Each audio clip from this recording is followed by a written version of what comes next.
Breaking news చూస్తున్నాం. ఎగువన కురుస్తున్న భారీ వర్షాలతో గోదావరి ఉధృతంగా ప్రవహిస్తోంది. గోదావరి పరివాహక ప్రాంతాల్లో భారీగా వరద వస్తోంది.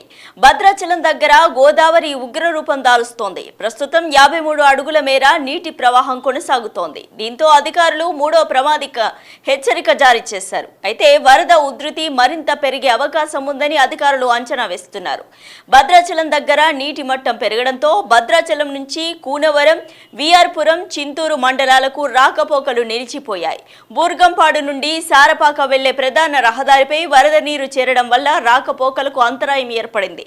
దీంతో అధికారులు లోతట్టు ప్రాంతాలను అప్రమత్తం చేశారు.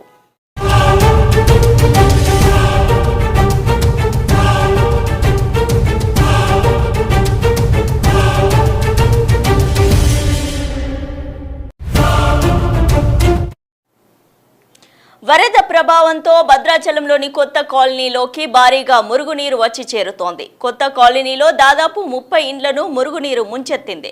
కొత్త కాలనీ వాసులను పునరావాస కేంద్రాలకు తరలించేందుకు అధికారులు ఏర్పాట్లు చేస్తున్నారు.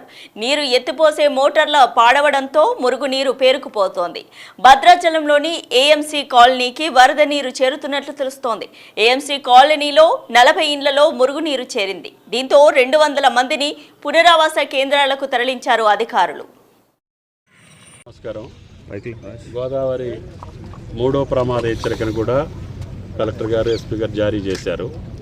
అయినా సరే 53 అడుగులు దాటి వచ్చినా కూడా భద్రాచలంలోకి ఒక్క చుక్క నీరు రాకుండా ఉండటం కోసం మొన్న ముఖ్యమంత్రి గారు భద్రాచలం వచ్చినప్పుడు ఏదైతే మాట ఇచ్చారో ఆ మాట ప్రకారం ఈ కరకట్ట ఎక్స్పాన్షన్ జరుగుతూ ఉంది.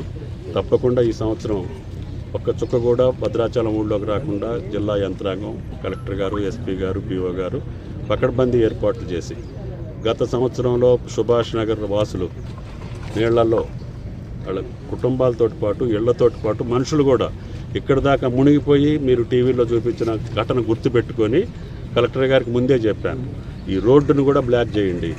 అవసరమైతే మీకు ఆల్టర్నేటివ్ రోడ్డు ఉంది, లక్ష్మీపురం టు లక్ష్మీనగరం, దాన్ని వాడుకోండి. నేషనల్ హైవేని కూడా బ్లాక్ చేయండి. ఇది నెక్స్ట్ ఇయర్ ఇక్కడ ఏం చేయాలి, ఏ రకమైనటువంటి టెక్నికల్ డిజైన్ చేశారో దాన్ని కూడా నెక్స్ట్ ఇయర్ నేషనల్ హైవే తోటి పూర్తి చేస్తాం. ఇట్లా బ్లాక్ చేసే అవకాశం కూడా ఉండదు. కాబట్టి భద్రాచల వాసులు నిశ్చింతగా ఉండొచ్చు. ఆ రాముడి దయ వల్ల తప్పకుండా భవిష్యత్తులో ఈ ప్రభుత్వంలో భద్రాచల పట్టణానికే కాదు, గోదావరి పరివాహక ప్రాంతంలో ఎవరికి ఏ రకమైనటువంటి ఇబ్బంది, ఎన్ని అడుగులు వచ్చినా సరే ప్రజలను రక్షించే బాధ్యత ఈ ప్రభుత్వాన్ని. అందుకని ముఖ్యంగా భద్రాచల పట్టణానికి ప్రాణ సమానమైనటువంటి కరకట్ట ఎక్స్పాన్షన్ జరుగుతుంది.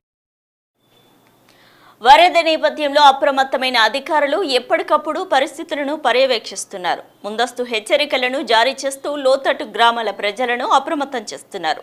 గోదావరి ఉధృతితో దమ్ముగూడెం, పర్ణశాల వద్ద గోదావరి నీటి మట్టం 25 అడుగులు దాటింది. దీంతో భద్రాచలం, దుమ్ముగూడెం మధ్య రాకపోకలు నిలిచిపోయాయి. సున్నంబట్టి రోడ్డుపైకి గోదావరి నీరు చేరడంతో స్థానికులు తీవ్ర ఇబ్బందులు ఎదుర్కొంటున్నారు.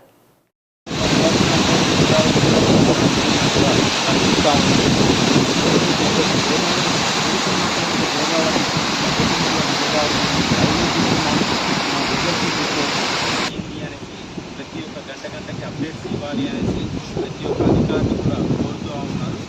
ఇది భద్రాచలంలోని జరుగుతున్నటువంటి గోదావరి తగ్గుముఖం పట్టినటువంటి గోదావరి మనం చూసుకోవచ్చు. గోదావరి